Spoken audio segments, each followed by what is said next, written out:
নমস্কার বন্ধুরা, শিবানী রান্নাঘরে আপনাদের সবাইকে স্বাগত জানিয়ে শুরু করছি আজকে লোটে মাছের একটা রেসিপি। ভিডিওটা শুরু থেকে শেষ পর্যন্ত দেখতে থাকুন, আশা করি ভালো লাগবে। যদি ভালো লেগে থাকে লাইক কমেন্ট শেয়ার করে দেবেন।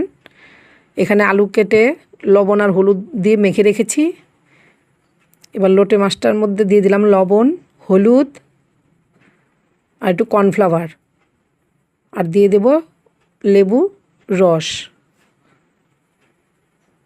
এবার ভালো করে মাছটাকে আমি মেখে নেব।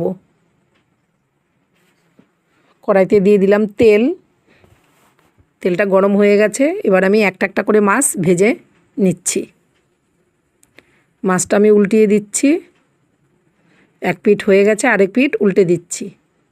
দেখুন বন্ধুরা, কি সুন্দর করে লাল করে ভেজে নিয়েছি। এরকম করে আমি সবকটা মাছই ভেজে নিচ্ছি। এইভাবে লোটে মাছ ভাজলে খুব সুন্দর করে ভাজা হয়। এবার একটা মশলা করে নিচ্ছি। দিয়ে দিলাম টমেটো, পেঁয়াজ, লঙ্কা, আদা, রসুন দিয়ে একটা ভালো পেস্ট করে নেব। পেস্টটা আমার হয়ে গেছে। যেই কড়াইতে মাছ ভেজেছিলাম ওই তেলের মধ্যেই 2 টুকরো বেগুন দিয়ে একটু লবণ দিয়ে ভেজে নিচ্ছি। বেগুন আমি এখানে 4 টুকরোই দিয়েছি বন্ধুরা। আমার ছেলে তো একদমই বেগুন পছন্দ করে না, শুধু বেগুনটা আমি ভালোবাসি তাই দিই।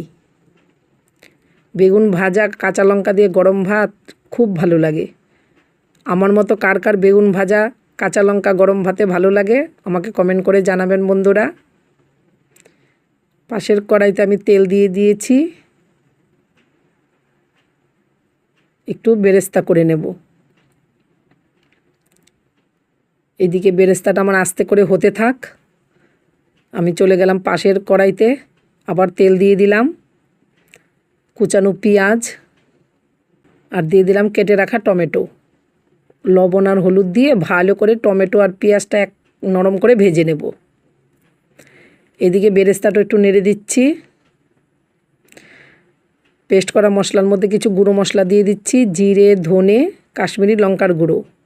এদিকে টমেটো পেঁয়াজটা আমার নরম হয়ে গেছে। এবার মশলাগুলো দিয়ে দিলাম। মশলাটা ভালো করে মিশিয়ে নেব। এদিকে পেঁয়াজ বেরেস্তাটা আমার হয়ে গেছে, নামিয়ে নিচ্ছি। পেঁয়াজ বেরেস্তাটা নামিয়ে কড়াই থেকে তেলটা একটু কমিয়ে দেব। মশলা থেকেও তেলটা সেপারেট হয়ে গেছে। এবার ভেজে রাখা বেগুনটা দিয়ে দিলাম। বেগুনটাকে ভালো করে মশলার সাথে কষিয়ে নিচ্ছি। এই বেগুনটা খেতে এত ভালো লাগে বন্ধুরা, আপনারা একদিন বাড়িতে এরকম করে দেখবেন, খেয়ে তারপরে আমাকে কমেন্ট করে জানাবেন যে তুমি সত্যিই বলেছ। আমি এর মধ্যে আর কোনো বেশি গ্রেভি রাখবো না, হালকাই রাখবো। পাশের কড়াইতে তেল আছে, দিয়ে দিচ্ছি কেটে রাখা আলু। এই আলুটা কেটে আমি নুন হলুদ দিয়ে মেখে রেখেছিলাম, তাই অনেকটা জল ছেড়ে দিয়েছে। এই আলু ভাজাটা খুবই সুন্দর হয় এবং ঝরঝরাও হয়। আপনারা তো দেখলেন আমি আলু ভাজার তেলের মধ্যে কোনো কিছু সোমবারে দেইনি। এদিকে গ্রেভির মধ্যে আমি ভাজা মাছগুলো দিয়ে দিচ্ছি।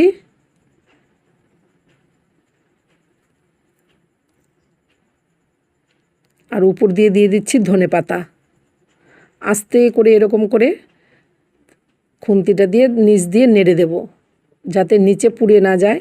সেইভাবে আস্তে করে নাড়াতে হবে।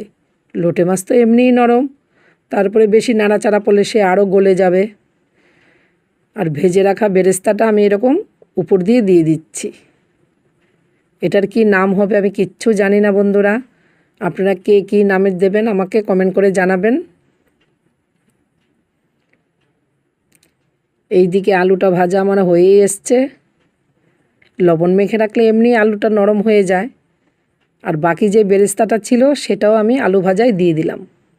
ব্যাস, এটা খেতে যা হয় না বন্ধুরা, আপনারা একদিন খেয়ে দেখবেন। বেরেস্তা আর আলু ভাজা হেভি স্বাদ, যে একবার খাবে সে বারবার চাইবে। আমার এই রেসিপি দুটো আপনাদের কেমন লাগলো কমেন্ট করে জানাবেন। যদি ভালো লেগে থাকে একটু লাইক কমেন্ট শেয়ার করে দেবেন। আমি আবার নতুন নতুন ভিডিও নিয়ে আপনাদের কাছে চলে আসব। আপনারা ভালো থাকবেন, সুস্থ থাকবেন। টাটা।